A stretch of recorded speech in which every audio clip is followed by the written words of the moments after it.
Hello, everybody, and welcome to another episode of the Shabbat Show. Great to be back with you again. Hope everybody had a wonderful Passover.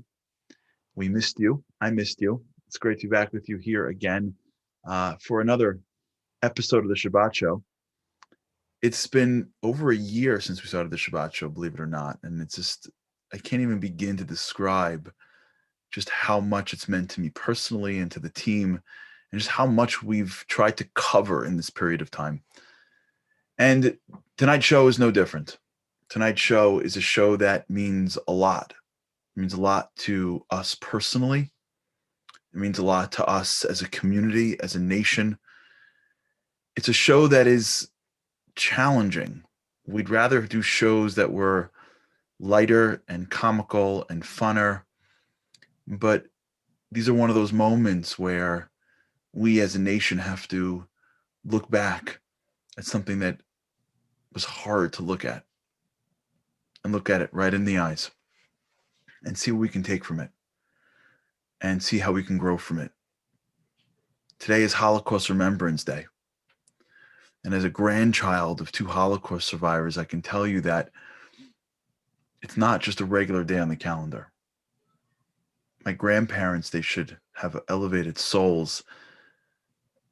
I grew up in their home. They lived down my block. My grandmother gave me cookies and milk with tattooed letters on her arm. My grandfather sat in his study and told me stories that were beyond what I could ever even imagined in my worst nightmare. And one of the things that scared them was that we would forget. One of the things that scared them as they got older, especially, was that we would forget. We would forget what they went through. We would forget their loved ones who perished. We would forget the Holocaust. We'd move on with our lives. We'd get lost in the glamour of our new country, and we wouldn't look back. We'd forget them. We'd forget what they went through. But we're never going to forget them. We're never going to let them go. We're never going to forget not only our grandparents, parents, great-grandparents. We're never going to forget their parents, their sisters and brothers who never made it out of the ashes of the Holocaust. And we're never going to forget because it becomes a piece of us. It becomes what makes us stronger and greater and more sensitive. It becomes, because the Holocaust now is a piece of the Jewish story.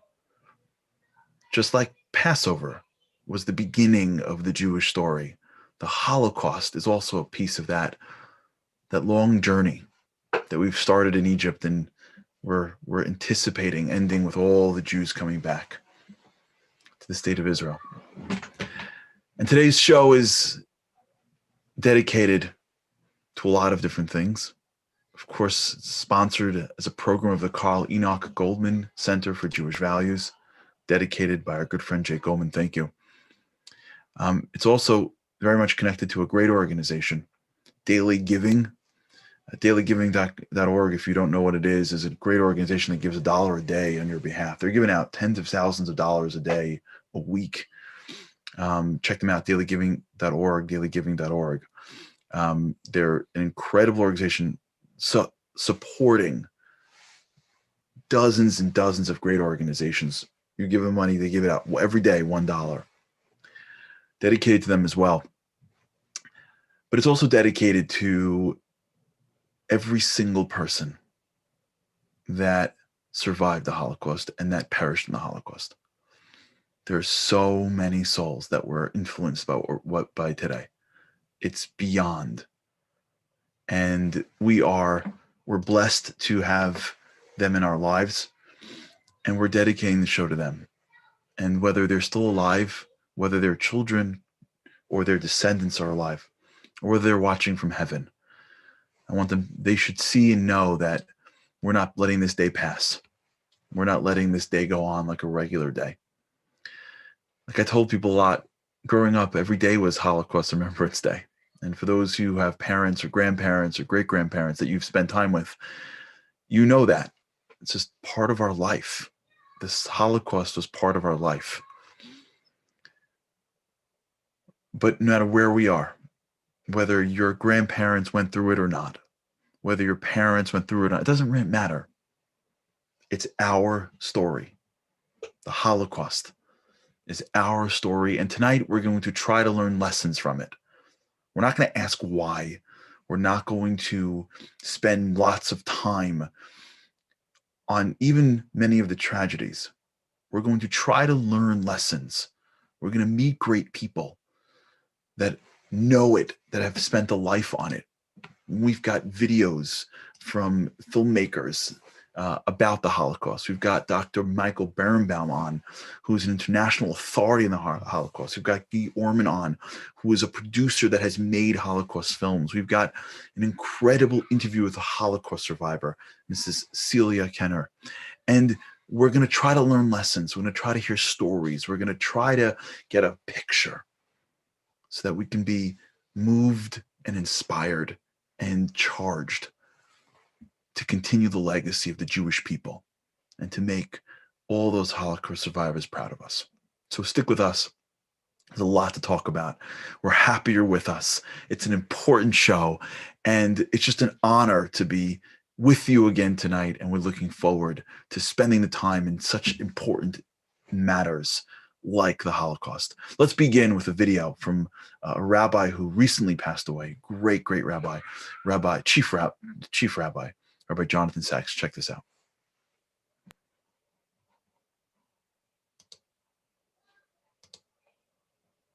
After the Holocaust, I feel I must believe in God because I simply cannot believe in humanity.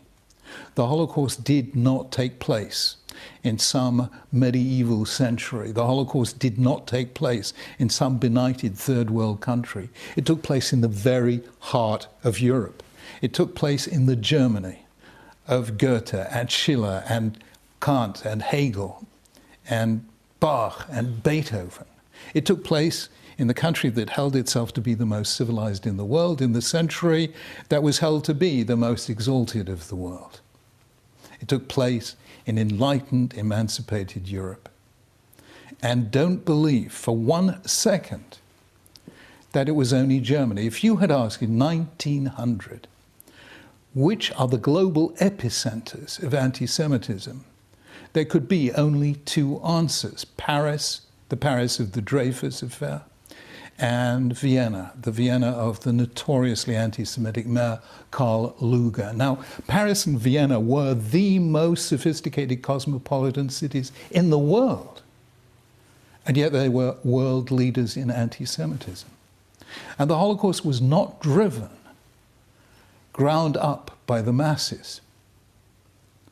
The fact is that more than 50% of doctors in Germany were members of the Nazi Party. The greatest philosopher in Germany, Martin Heidegger, was an enthusiastic member of the Nazi Party. The greatest legal mind in Germany, Carl Schmitt, was the legal theorist of the Nazi regime. Jews were dismissed overnight, every single one of them, from all the professions, from the courts, from the law, from medicine, from academic life. And nobody protested. And the truth is that had they protested, those protests would have been effective, because we know that actually certain doctors and certain Christian leaders protested the euthanasia program, and it was stopped. But nobody protested when Jews were simply overnight removed from the professions and declared to be, in effect, subhuman. Now, these were the leading minds in Germany. The Wannsee Conference in January 1942, which resolved on der Endlösung, the final solution, more than half of the people sitting around the table were doctors. They were either medical doctors or people with doctorates. And they were the ones who decided on the Vernichtung, the extermination of all 11 million of Europe's Jews.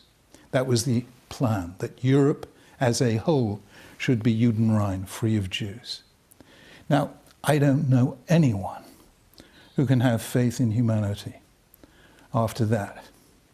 It is shattering and shocking And therefore, I feel we have to have faith in the one being who has lifted humanity towards the angels and away from the demons, and that is God. For me, belief in God after the Holocaust is difficult, but necessary.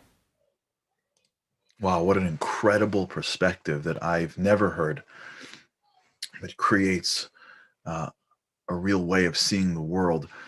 Our first guest, Dr. Michael Berenbaum, is a writer, an author, and editor of 22 books, scores of scholarly articles, hundreds of journalistic pieces. He's a lecturer, teacher, consulting in the conceptual development of museums and development of historical films, where he has earned more than a dozen Emmy Awards and 4 Academy Awards. He's director of the Sigi Zierig Institute, exploring the ethical and religious implications of the Holocaust at the American Jewish University, where he's also professor of Jewish studies. Dr. Berenbaum, thank you so much and welcome to the show. Thank you for having me. It's an honor to have you on, and thank you for being here on such an important night. You know, from 1988 to 1993, you served as the project director of the United States Holocaust Museum, overseeing its creation. This museum has changed the face of the American perspective on the Holocaust. Can you share with us a little bit what it was like to be on that team, what it was like to be a person who was really forming how the Holocaust would be taught to the generations afterwards? Well, we had a difficult task. A difficult task is, how do you take people back 50 years in time? And remember, when we were creating the museum, it was 50 years in time. It's now 75.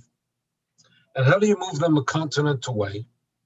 And how do you introduce them to a horrific story without, in effect, creating a chamber of horrors?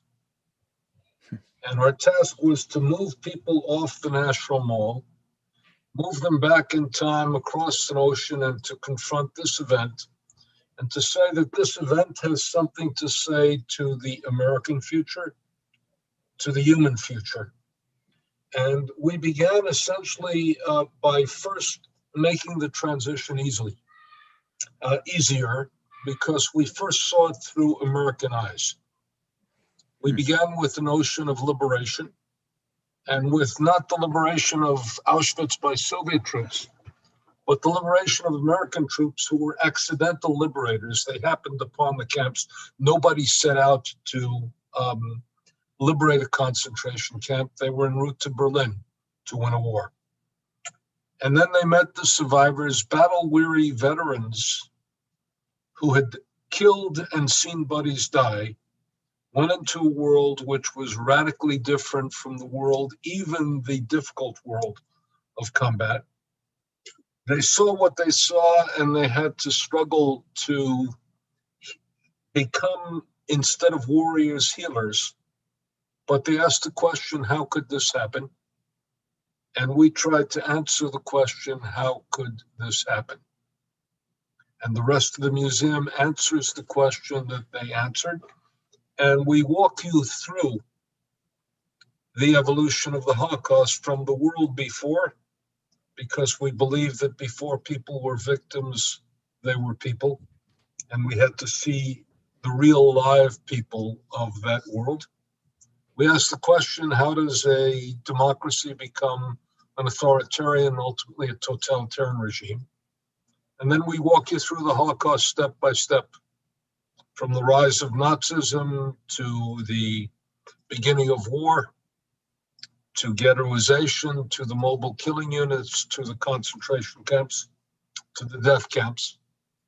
And then we ask the question, what were the alternatives? So we confront the rescuers. We confront the people who fought in resistance. We then grapple with the question of, what does this mean? And we concluded in a very interesting way. We had a problem. How do you conclude the Holocaust?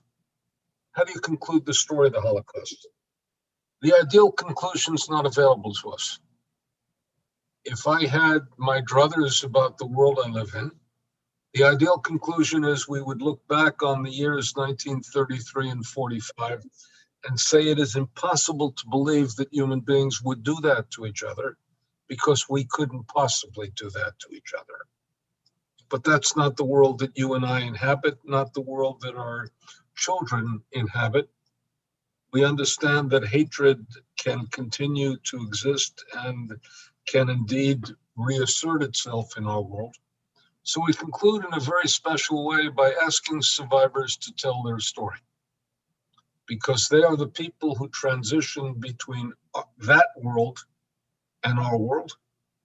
And we've seen the incredible thing about survivors is they did two things that were extraordinary. They've transformed victimization into bearing witness. They didn't turn their back on the world, but they brought forth a testimony which says that all life is sacred, that we are responsible for one another. They behaved like the ancient Israelites behaved as we remembered Egypt, which is what? To expand human memory, to deepen human conscience, to be recommitted to human dignity and human decency. And they became the moral teachers of our generation. Wow. Consequently, we conclude with their testimony. Wow. Wow. So incredibly powerful. And it's interesting, as a grandchild of a Holocaust survivor, how true that is and how much that's what they were doing. But as listening to you articulate it, it brings it to life in a new way. I wonder, as you're saying what you're saying, if there's a connection. I know that you were the president and chief executive officer of the Survivors of the Shoah Visual History Foundation. You were the point person, if I'm saying this correctly, by an organization founded by Steven Spielberg. After all of these Holocaust survivors were giving their testimony, I wonder if that was the connection. Let me give you the connection. I was speaking to students this morning, and I said the dilemma of life is you live it going forward, and you understand it only looking backward. Wow, that's great. And that is, especially younger students have their entire future ahead of them. They don't know what life will bring. After you've lived life, and I'm now at least what in the Bible they say are the years of one's wisdom, hopefully, you then understand your life. So let me tell you my journey in 30 seconds. I grew up in the post-war American world. I went to Hebrew-speaking Jewish day schools where we learned Ivrit Bivrit. Never spoke a word of English in the morning. And our teachers were two types of individuals. They were either survivors, but we didn't use the term, or they were refugees who escaped here in the 1930s, leaving Europe, brilliantly leaving Europe and reconstituting their world in the United States. They didn't speak of the Holocaust. They spoke about camps, they spoke about children, they spoke about we were the generation of ice cream and whipped cream were to make up for a great generation that was lost. So if you look back at my career, I've done two things in life to remain faithful to where I came from. I told the story that they could not tell to the American people in a language I believe the American people could understand. And then I had the privilege working with Steven Spielberg to allow them to tell their story forever and ever. Meaning we worked in 57 countries in 32 languages. Wow. We amassed more than 50,000 testimonies of Holocaust survivors, which allowed them in every language that they experienced to share their memory with the world, something that they could not do when I was a child. And let me give you just one sense of that. Imagine if we had the ability to go back and meet the people who were slaves in Egypt, who got out of Egypt because they had a hero by the name of Moses, who went through the sea and walked into the desert. And they didn't make it to the promised land, but their children made it to the promised land. What might our Seder look like? Mm-hmm. What might our Seder look like? We retell the story, but here we have the capacity to retell the story, hearing the words, seeing the faces, capturing the images of the people who lived through the story and who are now sharing the story with us. Mm-hmm. And that ultimately is what I've been able to bring forth into the world. Me, certainly not alone, because I worked with teams, and I always said to my teams, I'm responsible for everything that's wrong. You get credit for everything that's right. Because when you work on a creative project, you have to gamble. Yeah. And you have to be prepared to take risks. And as long as my colleagues were willing to take risks, I was willing to take responsibility. Amazing. Well, Dr. Berenbaum, we really appreciate you being on with us. I'm sure there's so much more that we can delve into. But we thank you for what you've done for the educational landscape, but something that's so critical to our history. And thank you for who you are and shining your light on this world. Thank you. That was Dr. Berenbaum. And what an incredible individual. And I just for a second want to just appreciate him and the work that he's done. We can't take this stuff for granted, that there are people out there who've dedicated their lives to telling the stories of others, especially, and just to share a second before we continue on, he said something that was so profound about Holocaust survivors. And that was my experience with my grandparents. They did not look back in a way that was negative. They carried on and bear testimony. I want to go back to the second part of that film, or to turn back to Rabbi Jonathan Sacks to hear his words again. Check this out.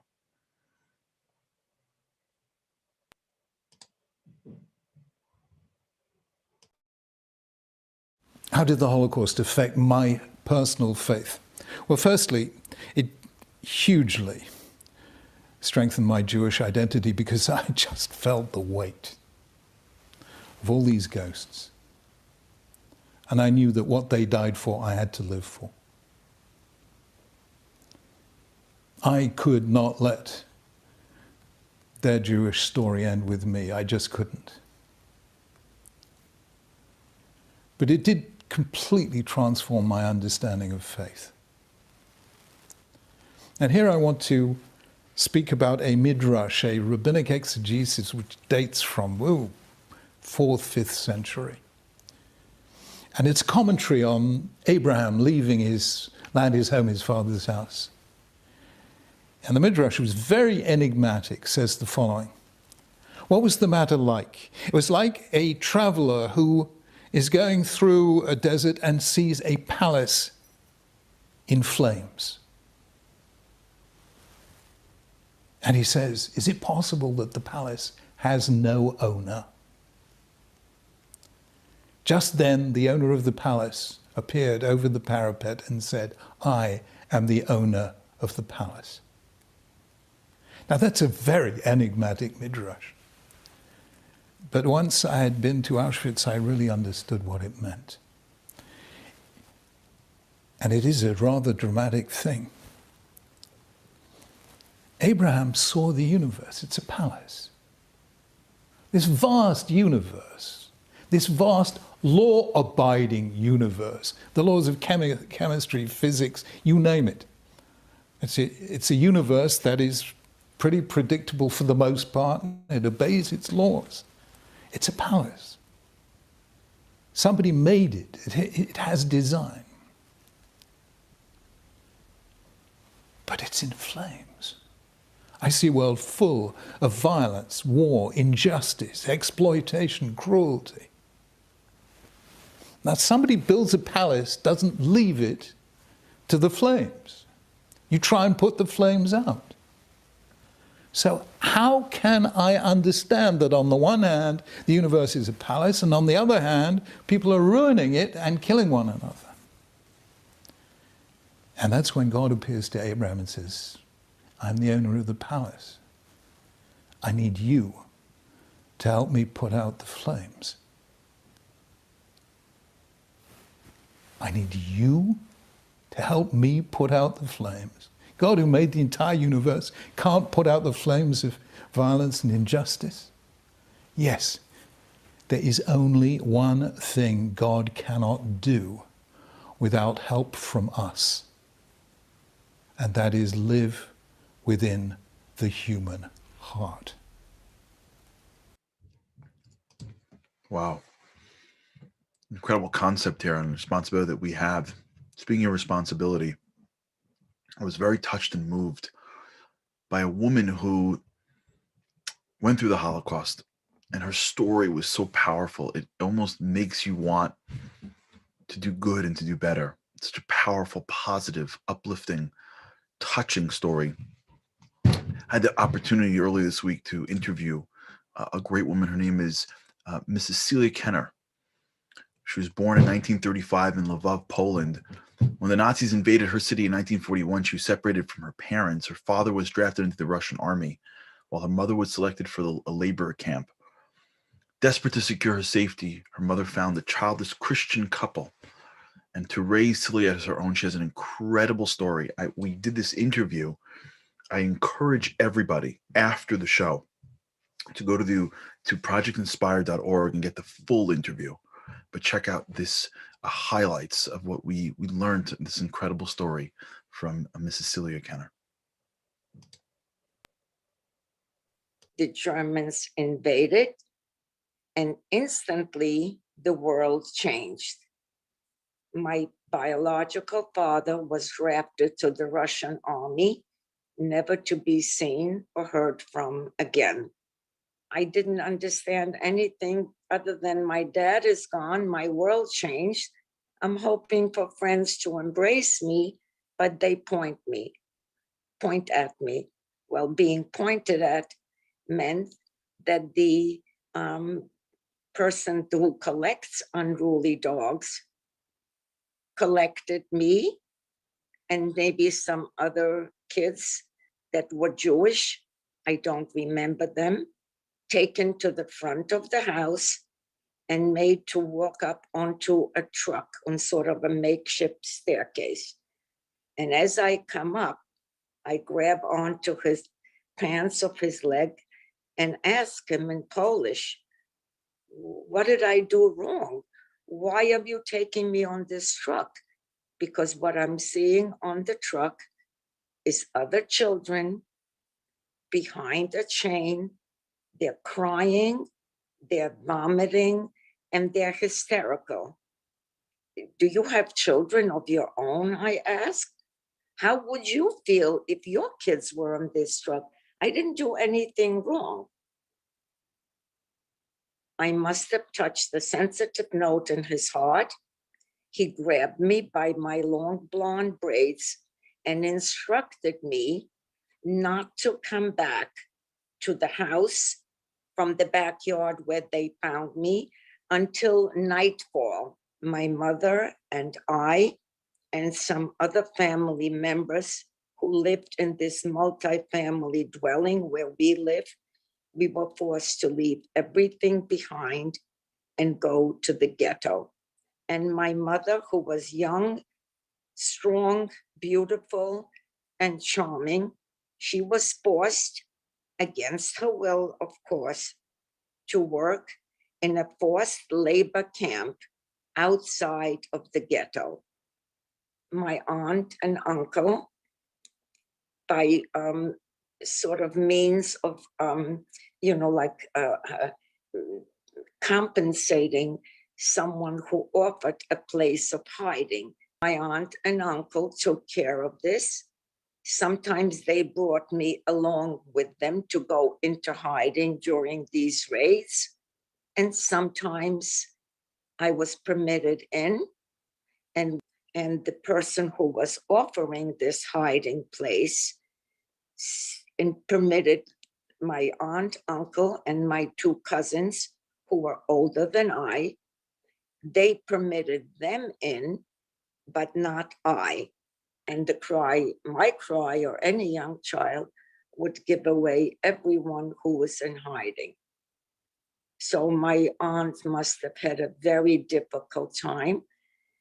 making that decision, but she bent down and hugged me and whispered to me, Celia, you know how much we love you. You know, we know how smart you are. Here's a dark blanket. Cover yourself with the blanket and go nearby, that house nearby where it's ruins. Cover yourself with the blanket. You'll sleep the night, and in the morning, we will probably be together again. And as I'm sleeping, I'm dreaming, I think, but I hear footsteps in my dream. And as the footsteps come closer, I realize I'm not dreaming because a voice rings out. And the voice is saying, Celia, Celia, if you are here, if you can hear me, we won't see you anymore. All the people, including my family, were discovered in their place of hiding. I never saw them again, and I'm alone. Some time passed, and Mom, who worked in a forced labor camp in Lvov, a well-known camp, but Mom came back. She said, look, I found a family, they know you, and they like you, and I'm sure that if you want to live, you will follow the directions and you will have a chance of life if you escape the ghetto. All I know is in the driveway, Mom and I hugged. Neither one of us cried, but we both knew that we will never see each other again. Mom left quickly. The woman who was at the door opened her arms, brought me into the house, and this is now dark, the end of day. And I didn't remember them, but they did remember me. So it was a Polish woman, her husband, my Polish father, who was a professor, and the parents, a grandma and a grandpa. And I became accustomed to them, and they loved me, and my grandmother coddled me. And slowly I began calling them Mom and Dad. And now I have a mom and a dad and grandparents.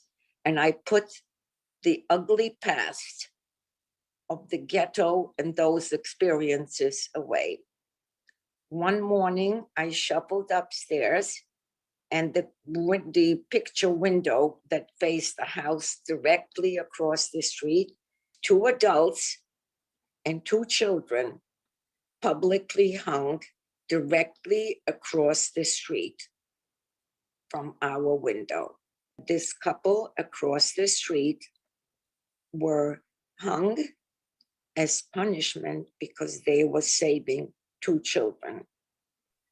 It became an issue that they will be seeking other homes, and that is no longer safe for me to stay with them.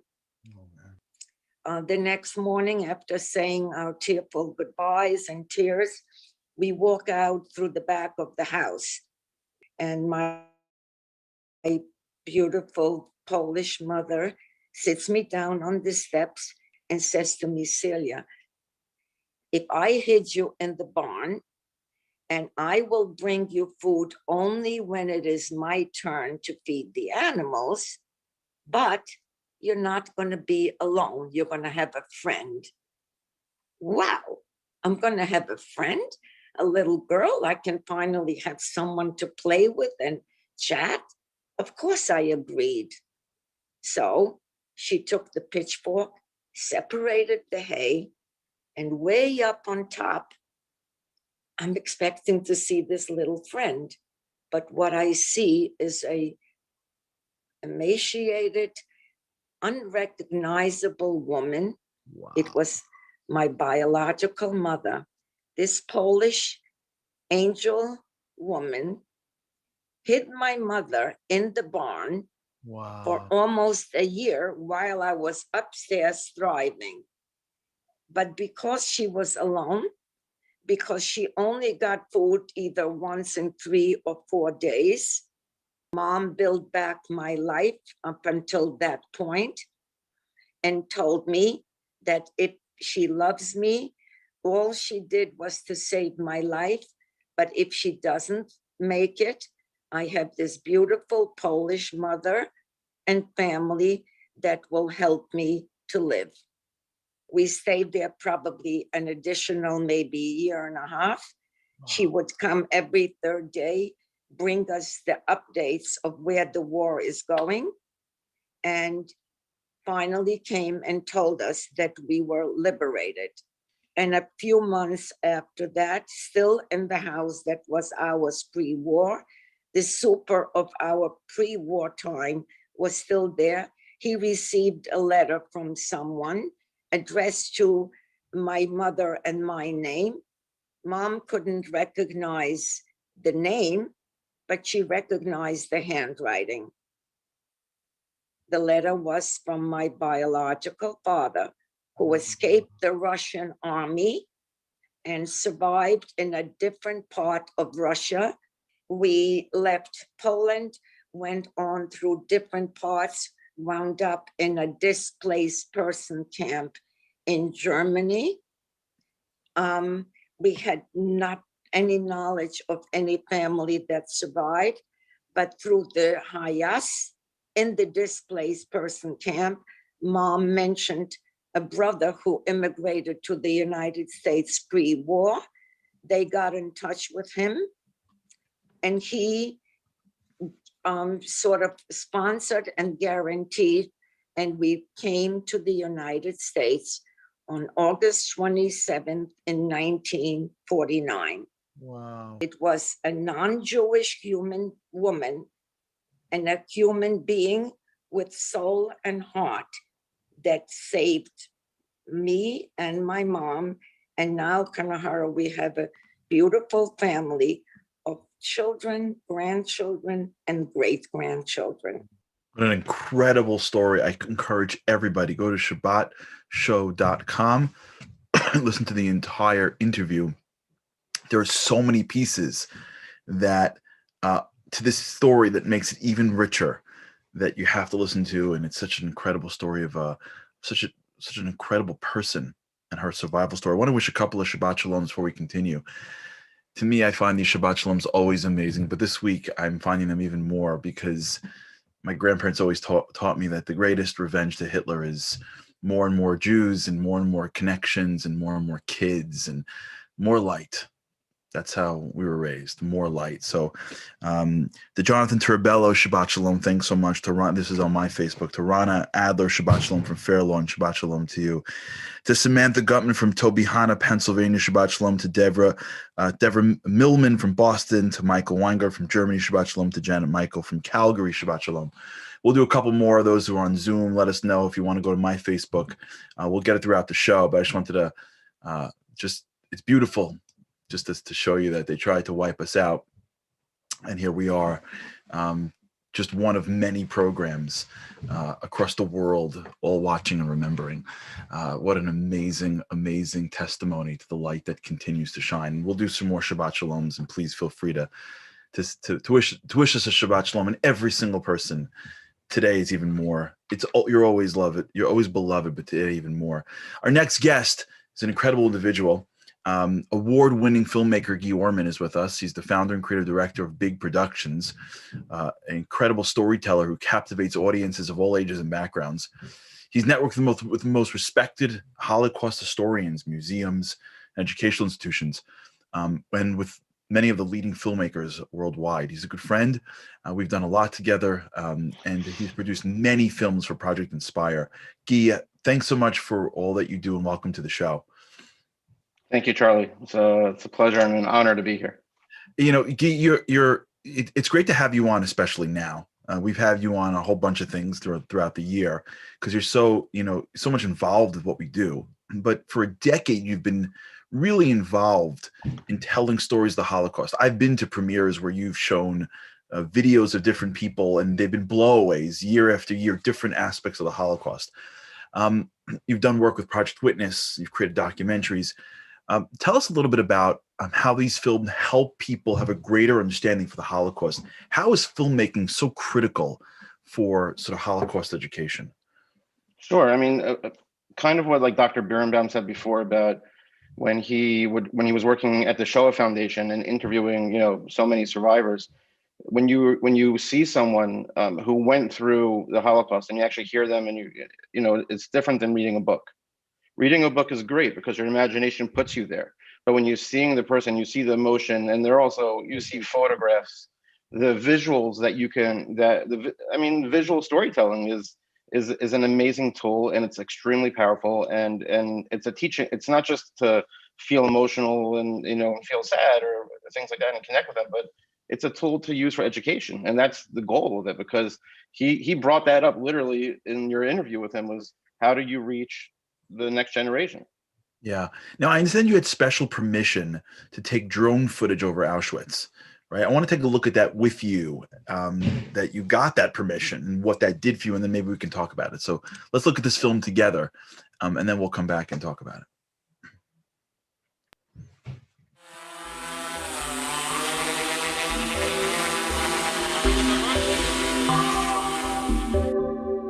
One of our goals for filming in Poland for the documentary, we decided we wanted to film drone footage, aerial footage at Auschwitz. Thank God through Project Witness, we have a very close relationship with the Auschwitz Foundation, and they gave us special access to come in early in the morning, 2 hours before Auschwitz actually opened up to the public. So to have Auschwitz empty and have no visitors there walking around while you're filming from the air is tremendous.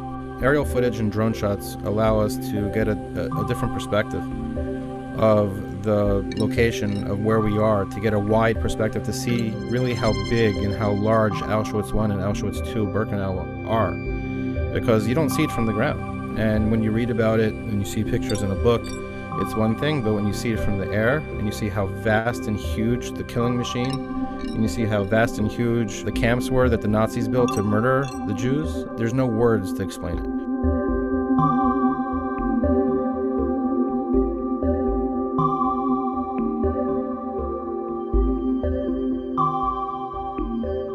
Having the drone footage available to edit into the film really made a huge difference, and it adds a new perspective and something unique to it.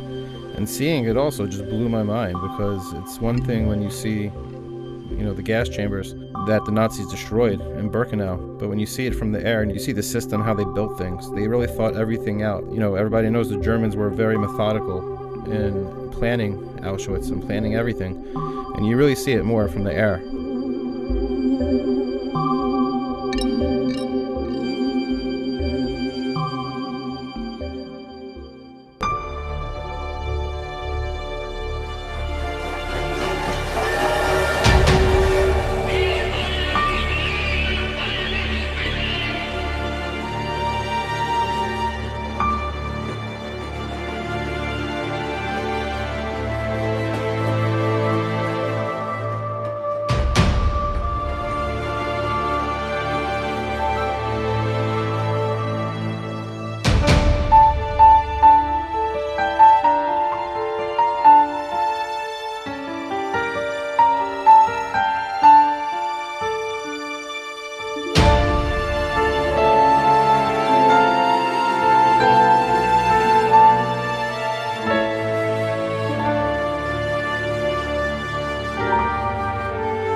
Wow.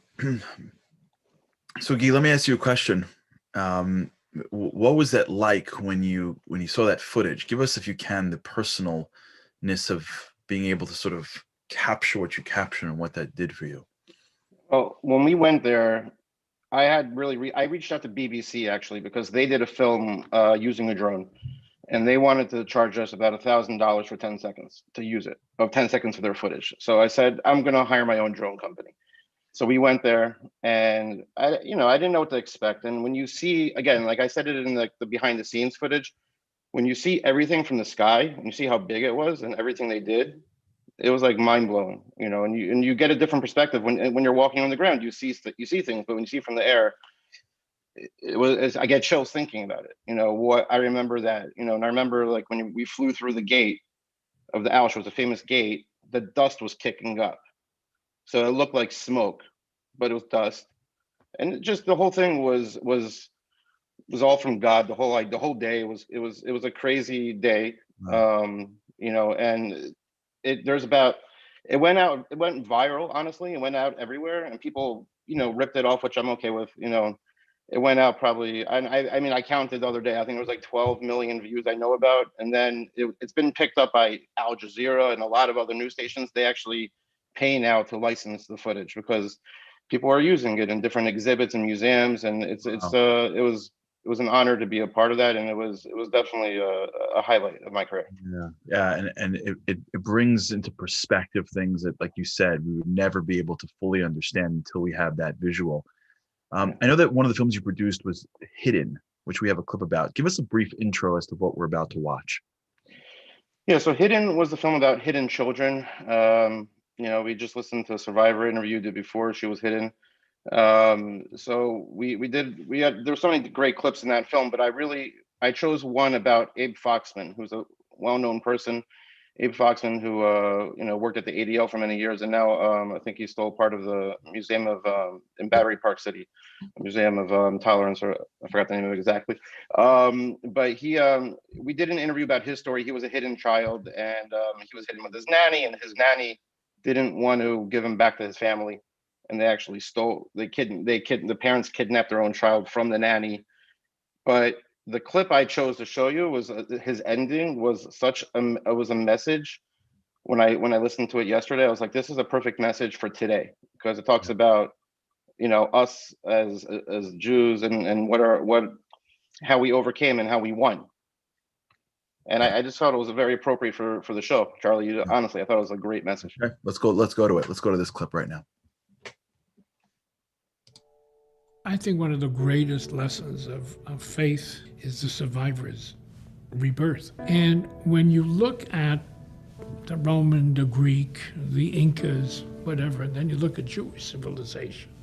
When the Romans were defeated, when the Greeks were defeated, when the Incas had whatever, they got up in the morning and they said, I don't want to be a Roman. I don't want to be a Greek. Jews, after every tragedy, dusted themselves off and said, I want to continue being a Jew.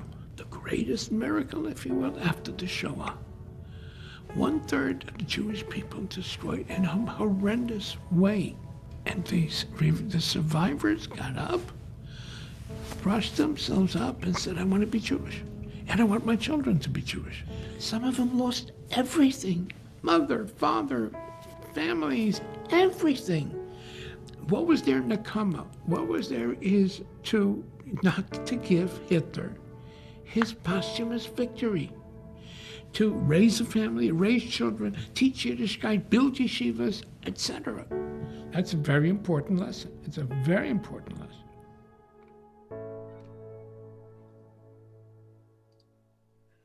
I think that's maybe one of the most important lessons that I've heard in a long time. As he's saying it, I'm appreciating my grandparents even more. I don't think I could have appreciated them more. They're my heroes. And now I'm thinking, wow, even more so, my grandparents chose to stay Jewish and to be proud. And that's why we are where we are. And so, Keith, thanks for sharing that with us. There's one more clip here that I want to go to. It's super powerful. Like, I'm just giving everybody like a heads up, like sort of like hold on to your chairs now.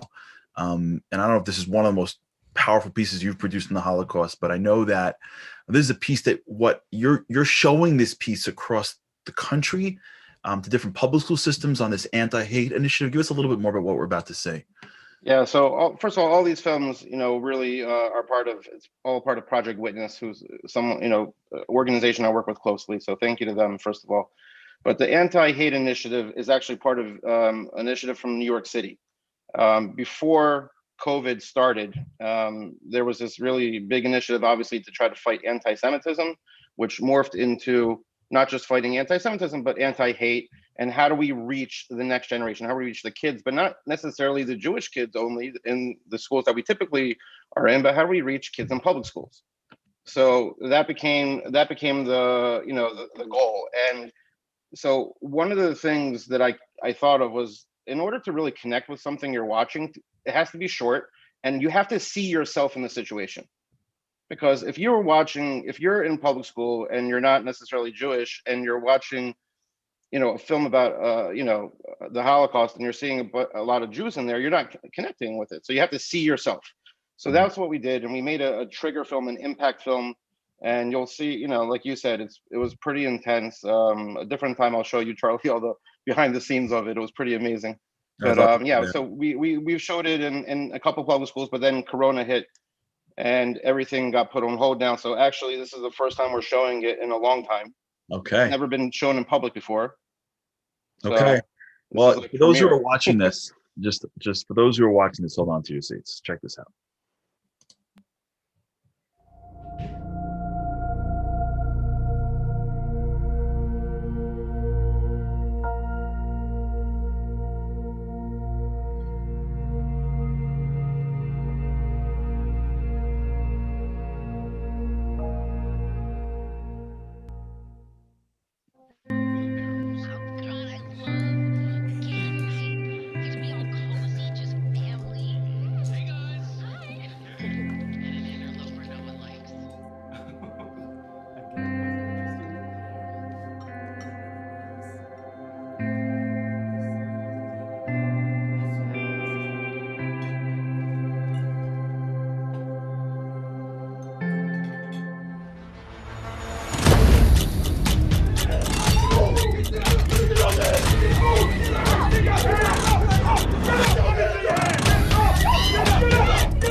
To me, that I I'm still shaking from this. I got to tell you, I don't want this to be this real, but it is this real. Like, we seem to take the Holocaust and put it into a little, it's like sort of superhuman beings, like with the people that left Egypt, and right.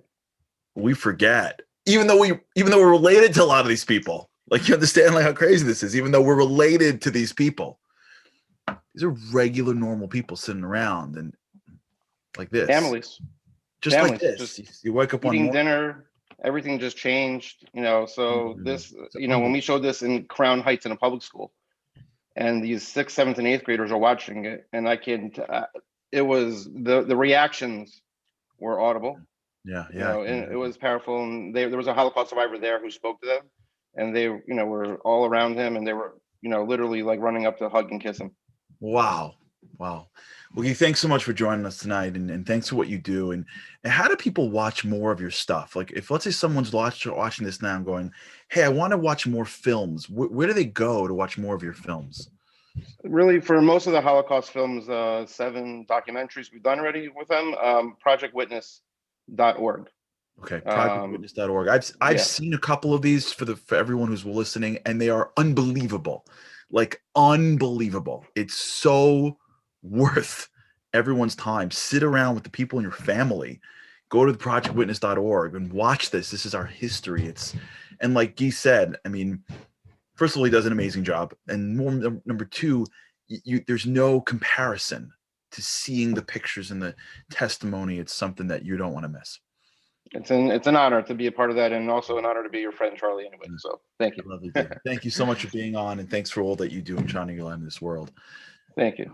And that was Guy Orban, and you really should check out his stuff. He's an incredible filmmaker in general, but in particular, the work that he's done with Project Witness, and Project Witness is an incredible organization. Before we get to the last film, stick with us a little bit tonight. I want to do a couple more Shabbat Shaloms, just because it's giving me, nechama, as they say in Hebrew, a little consolation now, in this world of them trying to rip us and destroy us, and just the thinking of the Holocaust.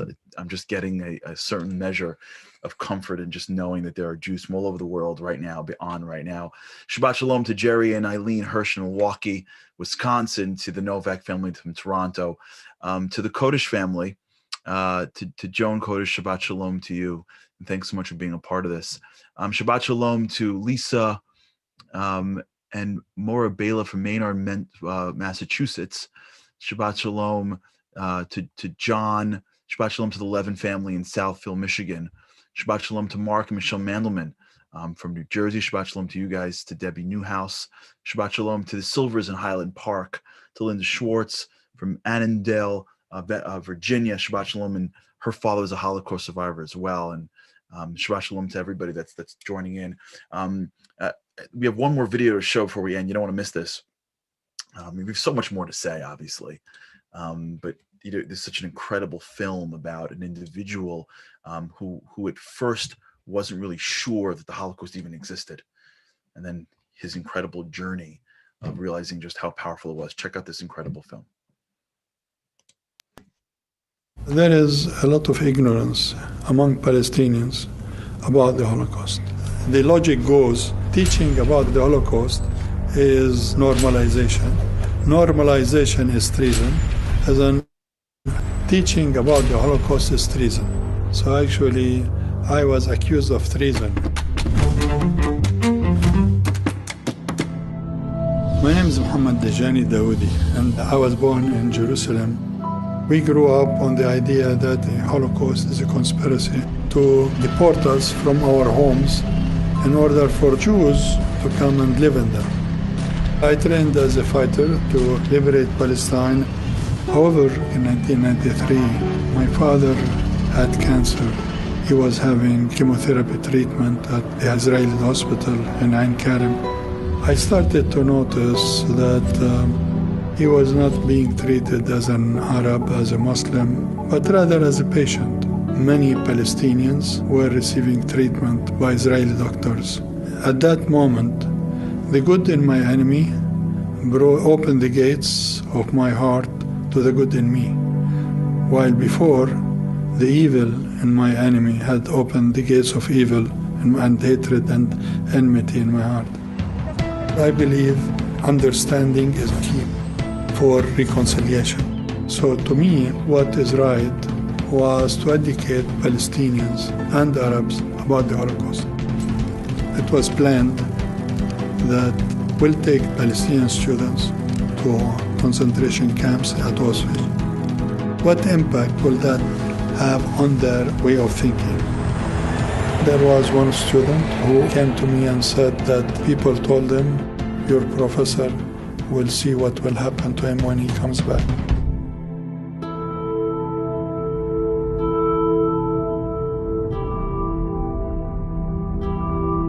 I remember very well when I saw the ovens. Just we entered that dark place and we saw the ovens. It was the most difficult moment for me. I couldn't sleep well because of the nightmares, and I felt the souls around me like all the time. I feel that there were millions of people living here and they just disappeared. And I don't know, in a moment. This really shocked me that man could come this low to eradicate the whole people from the surface of the earth. And I want Palestinians to realize that. The whole trip, the whole experience, I was thinking all the time about Jews as human. It doesn't mean that if we learn about the Holocaust, that we will not demand our rights or losing our national identity. Understanding the Holocaust made me understand better our conflict. I realized that coming back will not be easy because here we are breaking a big taboo. We are challenging the collective narrative of the Palestinians regarding the Holocaust. People started to boycott me and attack me and saying that I'm trying to sell the Palestinians' design story. However, when they saw that I did not keep silent and I defended the trip, they created an environment of terror around me. My car was torched. It was an assassination attempt. I was watching it and thinking that this will not deter me from going on, because it is our moral duty that our children will inherit a better future.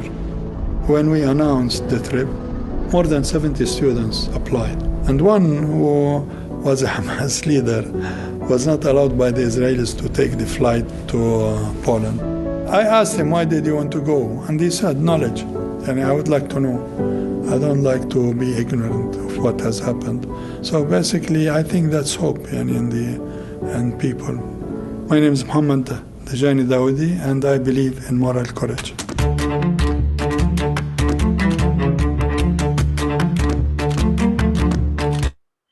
Believes in moral courage. It's a hero. Someone who stands up for what's right. It's the Holocaust. It's a day that we have to remember people around us. To me, the Holocaust and the Holocaust Remembrance Day is always about my grandparents and the heroes that they are. We can never forget about the story. We can never forget about the horrors, but we also can never forget that we are now the products of the heroism of those few who survived and decided to make the world a better place, to rebuild and to build. They decided to not cast their Judaism to the side, but to stay strong and stay proud, and we're the beneficiaries of that. And so it puts a burden of responsibility on all of us. How are we going to carry the torch? If we grew up in a world that they didn't, and we have more opportunities than they had, what are we going to do with it? Because we have to make them proud. The Holocaust is not just a day in history. It's a day about our future. It emboldens us and empowers us to recognize how strong we are and how much we have to carry on in their sake. In many ways, that's what Shabbat's supposed to do too. It reminds us there's a bigger world out there. It pulls us out of the mundanity of life and reminds us to be big, to think big. We're partners in creation with God. What are we going to do about it? The Holocaust reminds us that there's a few people here that survived and helped rebuild the world. What are we going to do? What are me and you going to do to carry that torch forward? So on behalf of me and mine, to you and yours, I wish you a Shabbat Shalom. And may this be a Shabbat that's filled with purpose, where we recognize and respect the past, but we use it to only make us stronger towards the future. I hope and I pray that next week we get to this in Jerusalem. But if not, I hope to see you back here next week. And may the memories of all those victims be a blessing. Thank you, Michael, for that. May their souls be elevated, and may they all be looking down from heaven right now and be proud of who we are and proud of who we're going to become because of them.